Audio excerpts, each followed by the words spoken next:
Hey, it's Ryan from Combat Off Road. Another video from the driveway because I figured most of you guys are probably gonna do this in the driveway or the garage. My garage is full, so we're doing it in the driveway, and it's still nice. So, anyways, I wanted to show you a pro tip on how to adjust your hood latches. So we have our Blackout Series hood latch here.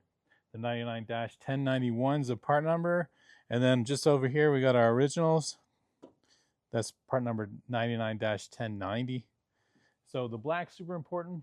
It's a PVD coating on all the stainless steel, but we don't want to wreck the surface. You just bought these. You want to keep them looking nice, especially right when you install them. So 2 chips. We're going to have a couple tools. We need 13 mil. That's going to be for the turnbuckle and the jam nuts. But what I like to do is clean my tools first, okay? So basically, just give them a little dry rub.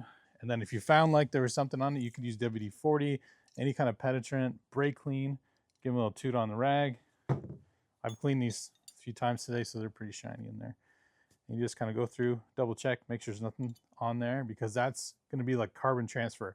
So you can get little pieces of metal on the wrench from binding against other fasteners, and it's just sitting in there. And what happens, you're going to transfer them to the stainless steel, the originals or these, and basically this is going to get stuck on there. And it's going to, create some stains or corrosion. So you want to avoid that. So anything you do, always work with clean tools. The pro tip is painter's tape. Blue, green. I like green a little better. It seems to rip a little better. So all you're going to do is take some painter's tape.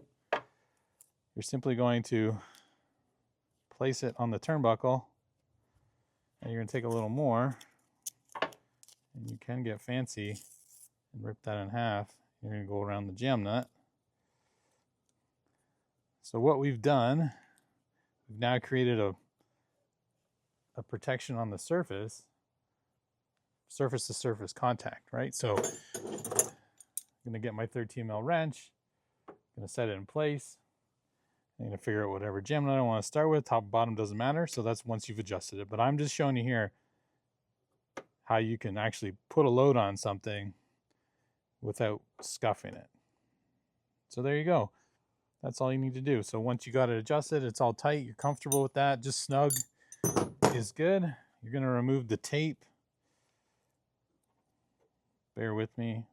I've lost the edge. Okay, so tape. This stuff's pretty good for not leaving too much residue. Usually I'll just wipe off. Let me get that one. Okay, one more.